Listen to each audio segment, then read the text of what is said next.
तो दोस्तों, एक और नया दिन और मैं बलजीत परमार हाजिर हूँ एक नई कहानी, एक नया किस्सा लेकर। आज आपको बहुत अजीबोगरीब किस्सा सुनाएंगे। हुआ कुछ ऐसे कि आज सुबह मेरे मुंबई से एक मित्र पुरुषोत्तम कालिया का फ़ोन आया। पुराने एक ज़माने में पत्रकार रह चुके हैं और बाद में फिल्म प्रोडक्शन में चले गए, काफ़ी सारे सीरियल किए और अब कहीं वो अपना एक इंडिपेंडेंट प्रोजेक्ट, एक क्राइम बेस्ड डॉक्यूमेंट्री बना के शुरू करना चाहते हैं। उसी सिलसिले में उन्होंने मुझे फ़ोन किया। एक तो उनका नाम कालिया है, सरनेम उनका कालिया है, पुरुषोत्तम। पुरुषोत्तम असली नाम नहीं है, नाम मेरे मित्र को कुछ और है। मैं जानबूझ के ये नाम बदल के आपको सुना रहा हूँ। पंजाब के ही रहने वाले हैं, पंजाबी बोलते हैं। वो कालिया सरनेम होने से उनको यार दोस्त अक्सर छेड़ते रहते थे। कभी मौका मिले तो उनको तंग करने का, उनको गुस्सा दिलाने के लिए, उनको मखौल करने के लिए शोले फिल्म का डायलॉग बोल देते थे। बहुत फेमस डायलॉग हुआ था, सुना होगा आप सब ने। अब तेरा क्या होगा कालिया, यही उनकी उस डॉक्यूमेंट्री का नाम है। अब तेरा क्या होगा कालिया। इसी सिलसिले में उन्होंने मुझे ये फ़ोन किया। क्राइम की दुनिया में जिन लोगों का नाम के साथ कालिया जुड़ा हुआ था, उनके ऊपर वो ये एक रिसर्च ओरिएंटेड डॉक्यूमेंट्री बनाना चाहते हैं। काफ़ी सारा काम उन्होंने किया है। कुछ कालिया सरने वाले लोगों को मैं नहीं जानता था, वो उन्होंने बता दिया।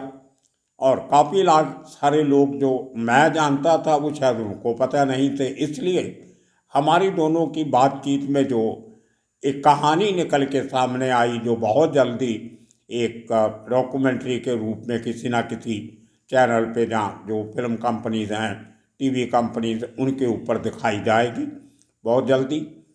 खैर, शुरू करते हैं। ये कालिया नाम के शख्स कहाँ से, कब से शुरू हुए। तो हमारी रिसर्च ने जो बताया, सुबह सुबह जो मैंने बहुत से लोगों से बात की आज, तो आगे भी चालू रहेगा ये, और बहुत लोग निकलेंगे। कुछ 7-8 के करीब कालिया हमें मिल गए जो अंडरवर्ल्ड में अपने अपने तरीके से छाए रहे।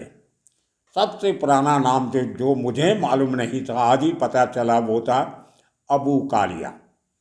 अबू कालिया एक ज़माने में, वो ज़माना था दाऊद इब्राहिम, असमद खान, अमीरज़ादा, आलमगीर, इनके पहले की जो जनरेशन थी, जिसको हम करीम लाला जनरेशन, बाशु दादा जनरेशन या हाजी मस्तान जनरेशन, इन वो जो जनरेशन थी, उनके साथ का एक आदमी था अबू कालिया। सबको जानता था। उजरा मोहल्ला है तेली मोहल्ले के साथ, जहाँ पे दाऊद का जन्म हुआ था, जिस एरिया में बोरा मोहल्ला, वहीं पे बोरी मोहल्ला, उसी इलाके का रहने वाला था। हट्टा कट्टा आदमी था, बहुत पहलवान किस्म का लगने वाला। और उस ज़माने में बुलेट मोटरसाइकिल लेके निकला करता था अकेला जहाँ जाना। बासु दादा के साथ खास दोस्ती थी। बासु दादा खुद पहलवान तो नहीं थे, लेकिन उनको पहलवानों से दोस्ती रखने का बहुत शौक था। शायद वही कारण था कि खालिद पहलवान को उन्होंने साथ में रखा। अबू कालिया जैसे लोगों उनके साथ उठते बैठते थे। और इसी किस्म के और काफ़ी सारे पहलवान थे। शकूर भाई, गफूर भाई, ये सब, जो शकूर भी पहलवान था, बहुत बड़ी एक एपिसोड में जिक्र किया था, उनके साथ ही थे अबू कालिया। और अबू कालिया का बेटा शेरू, जो बाद में बहुत बड़ा कंट्रैक्ट किलर बना, शेरू पे भी हमने 2 एपिसोड बनाए थे। वो आज अपने एरिया में वही काम करता है जो अबू कालिया किया करता था। अपने उस एरिया में लोगों से हफ्ता वसूली, प्रोटेक्शन मनी, इस किस्म के काम। और वही शेरू अभी जेल से रिलीज़ होने के बाद, वो भी जो फुटपाथ पे बैठ के इलीगल धंधा करते हैं, उनसे हफ्ता वसूली करना, अपना पैसा वैसा लेना। और गली का जो सरदार है वो शेरू बना हुआ है आज के दिन में। और उसका इसी इन बातों को लेके झगड़ा होता है। और एक बच्चू चिकना नाम का आदमी, एक आने वाले दिनों में एक सीरीज चिकना लोगों को भी बनाएंगे। बहुत से चिकना है फिल्म इंडस्ट्री में। ये बच्चू चिकना नाम भी मैंने पहली बार सुना है। तो बच्चू चिकना के साथ अबू कालिया की कोई किसी बात से तू मैं हो जाती है। तो एक दिन जब अबू कालिया अपने मोटरसाइकिल पे जा रहा होता है तो चिकना जो है, बच्चू चिकना, वो एक चारपाई उसके मोटरसाइकिल के आगे फेंक देता है और मोटरसाइकिल को गिर जाता है और अबू कालिया भी गिर जाता है। गिरे हुए अबू कालिया पे बच्चू चिकना तलवार से कोयते से वार करता है और उसको सड़क पे ही वहीं मार के फरार हो जाता है। पता चला बाद में कि वो बाहर छोड़ के पाकिस्तान चला गया और बाद में बहुत साल वहाँ से वापस नहीं आया। तो ये था वो पहला कालिया जिसका उसके घर के एरिया में, उसके अपने एरिया में, अपने ही एक खास आदमी ने, एक ज़माने में साथीदार रहे आदमी ने मर्डर कर दिया और वहाँ से कालिया लोगों की कहानी शुरू हो जाती। उसके बाद उन्हीं दिनों में 85-84 के इलाके में, 80s में कहो, शुरू में एक बहुत बड़ा नाम उभर के आता है, एंथनी कालिया। कालिया एंथनी भी कह देते हैं। उसके ऊपर भी हमने एक बहुत एपिसोड बनाया था, उनके भाई से भी बात हुई है हमारी बाद में। पूरा जो खार डालडा एरिया, पूरा Santa cruise, Vile Parle, domestic airport और उसके आगे चल के थोड़ा जुहू एरिया तक उसकी हुकूमत चलती थी। और बहुत बड़े बड़े छात्र क्रिमिनल जो बाद में बने वो सब कालिया एंथनी के गिर्द थे। इससे काम सीखा था जिन्होंने, चेले थे इसके, उनमें सुभाष सिंह ठाकुर और गिरीश क्रिकापट्टी। ये दो नाम बड़े, और बहुत हैं, लेकिन ये दो बड़े नाम जिन्होंने बाद में अंडरवर्ल्ड में बहुत बड़ा नाम बनाया, बहुत कुख्यात रहे अपने ज़माने में। और कहा तो ये भी जाता है कि आज के दिन में सबसे ज़्यादा जुर्म के क्षेत्र में कत्ल करने वाला सुभाष सिंह ठाकुर है, जो एक ज़माने में कालिया एंथनी के नीचे काम करता था। उसी तरह कालिया एंथनी के टाइम पे ही एक और कालिया उभर के सामने आया जिसने दाऊद इब्राहिम को भी चैलेंज किया। वो था महमूद कालिया। दुबई में रहता था, मिलने गया था दाऊद को किसी काम से, तू मैं हो जाती है।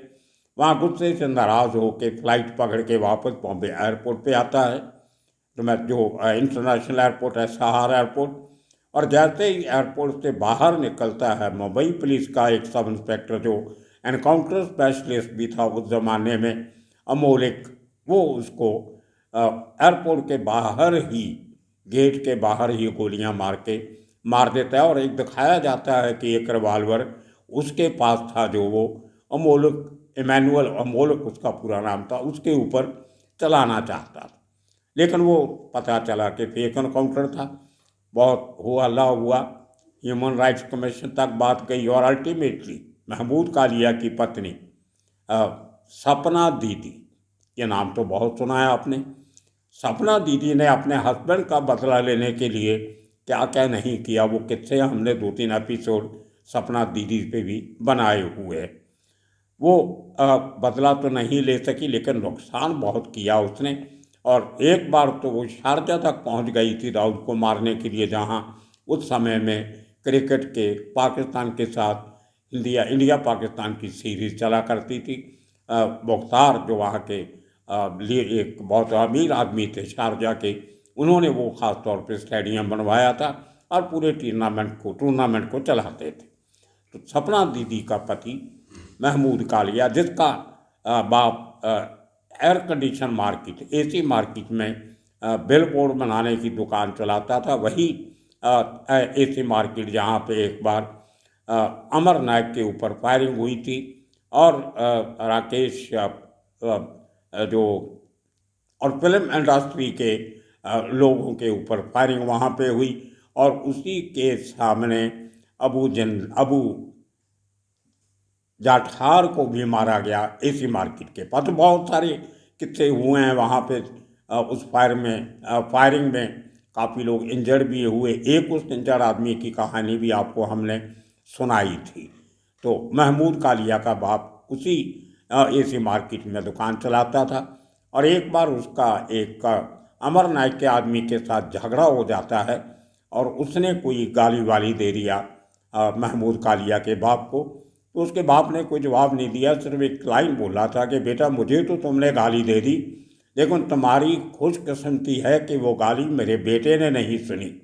अगर वो कहीं सुन लेता तो अभी तक जिंदा नहीं रहते। तो ये बात अमर नायक ने भी सुनी और उसने उस बुजुर्ग से माफ़ी मांगी और अपने आदमी को बहुत बुरा भला कहा कि तुमने क्यों एक बुजुर्ग आदमी को गाली दी, और ये आदमी महमूद कालिया के पिताजी हैं। तो ये किस्सा था महमूद कालिया का। तो ये दोनों एक ही समय के थे, कालिया एंथनी और महमूद कालिया उसी समय के रहे।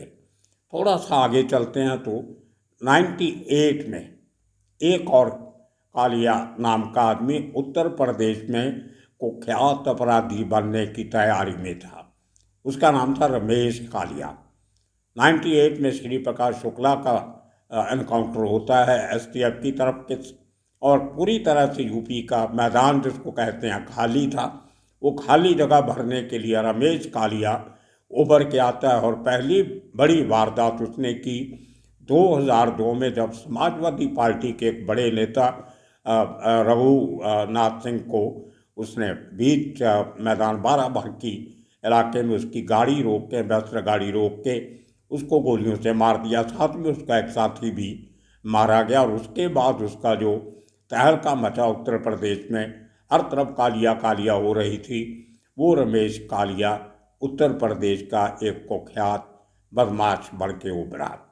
तो ये इस किस्म के नाम, इस किस्म के किस्से बहुत चलते रहते हैं। और उसके बाद देखिए आगे इनसे भी थोड़ा पहले 98 के करीब, उसी ज़माने में 97-98 के आसपास दो भाई उभर के आए थे बॉम्बे में, कालिया ब्रदर्स, एक पहले और एक बाद में, सादिक कालिया और आरिफ कालिया। इन दोनों के ऊपर हमने कई एपिसोड बनाए हैं, आपने सुने होंगे। Sadiq Kalia was a deadly shooter.